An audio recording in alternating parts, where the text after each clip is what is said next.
understand it's what I mean. I call to Hello everyone, welcome back to the channel. I hope everyone is doing well. We are going to continue with the evolution of blues in American music in this video, so sit back, relax, and enjoy. Thank you, and please like and subscribe to the channel. It really helps us grow and reach more people and expand even further. In our last videos, we discussed the evolution from Delta blues to Chicago blues to Texas blues. Now we're going to talk about the story of jump blues. During this great migration, like we talked about, all these African Americans were leaving the South and going into metropolitan cities, and how we discussed that it started to expand their musical prowess and their musical tastes and their musical instruments, and they started playing with other people. So we're going to continue our story in the mid 1940s with jump blues, which many consider the first step towards rock and roll. Born from jazz and blues, jump blues was a splinter of that big band swing era. Jump bands featured members, a band consisting 5 to 7 members, musicians playing saxophone, drums, piano, or guitar and bass guitar. Pioneers like Louis Jordan and his Tenpenny Five with his single like Saturday Night Fish Fry were key figures. Other influential artists included Jack McVeigh, Earl Bostick, and Arnett Cobb. But Jordan was the most successful and popular. Another significant revival during this time, which we haven't really covered at all, and it's been kind of playing in the background and inspiring many people to do more, was the boogie woogie piano styles that were being integrated into these bands. And at this time, like, a lot of people were taking from the boogie woogie and also from the jump blues bands.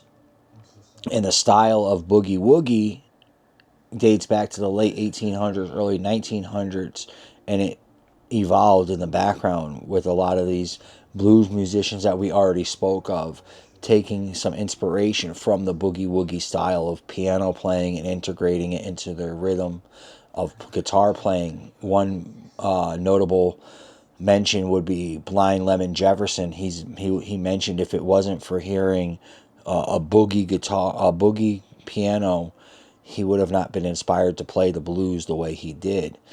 And as we're moving into the late 1940s and the 1950s, boogie woogie piano styles were starting to be even integrated into these jump blues bands, and also started to inspire musicians like Chuck Berry, Jerry Lee Lewis, Ray Charles, Fats Domino.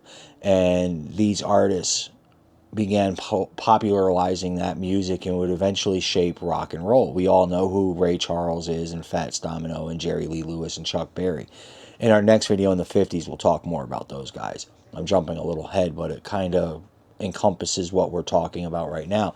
And then, like I said, in closing in the 1940s of this chapter, it's clear that the blues heavily influenced American music, paving a way for rock and roll. The term rock and roll by this point really wasn't coined and really wasn't used except by many African American artists in their songs like 60-Minute Man by Billy Ward and his Dominoes, which many of you guys, if you guys were gamers, you might recognize that song because it was in a few of the Fallout games.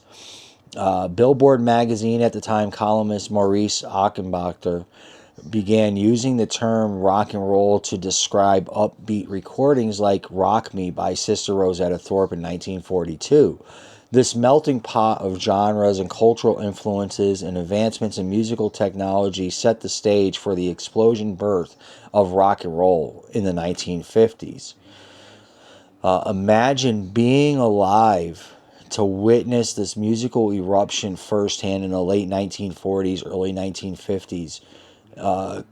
And rock and roll cannot be attributed to just one person or one genre at that point in time. It evolved from the blues, which started in the deltas of Mississippi in the 1900s and the 1920s through the 1940s with the jazz and the boogie woogie and the big band and the swing bands all playing together, and people moving out of these rural areas of the Deep South into major metropolitan cities, and was also propelled by advancements in the electric guitar, amplifiers, condenser microphones, better recording equipment at the time.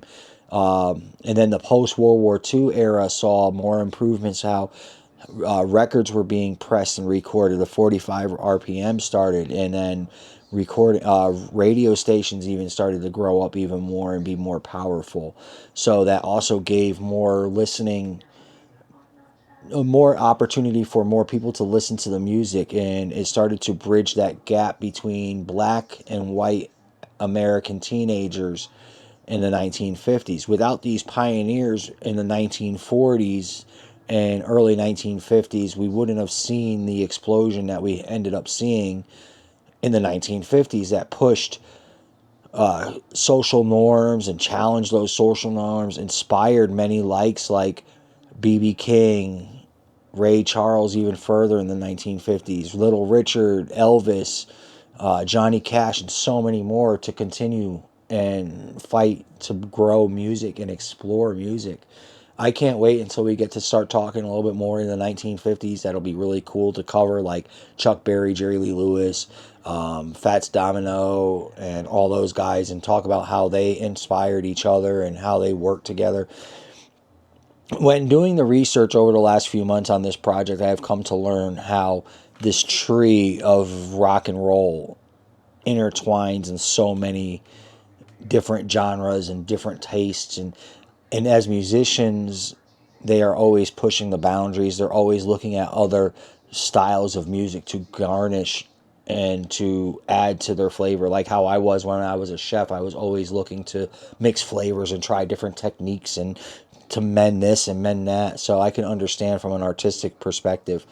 Granted, I never was a musician. I have plenty of friends that are musicians, and I can hear when they talk about it the same kind of way. I know one musician friend that listens to everything from metal to opera to country. So, and he believes if he limited himself to just a few things, he would not be a true artist and a true musician, which is a very valid point of way of looking at everything.